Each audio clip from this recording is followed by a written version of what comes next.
Before we get going talking about poetry, I want you to read this definition of poetry. It says, poetry is when an emotion has found its thought and the thought has found words. And Robert Frost, the poet we're going to be studying today, is actually the person who said this. And I wanted to share it with you because often I think when we study poetry, kids get really intimidated and feel like, oh my gosh, it's this scary mystery and there's one right answer.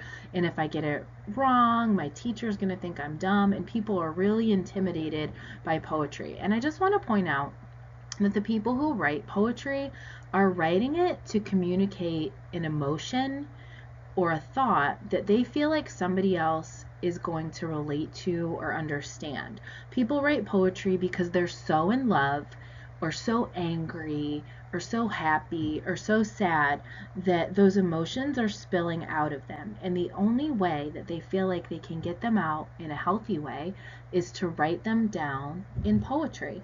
So the purpose of poetry is not to annoy you or make you feel bad or make you feel dumb or make you feel confused.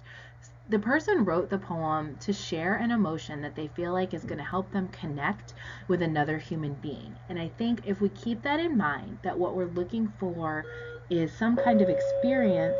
Well, there's the bell. There's an experience we all share. But the poem is probably going to be about an experience that is important to being a human being. Then it might be a little easier and a little less intimidating. So I just wanted to share that before we started doing the analysis part.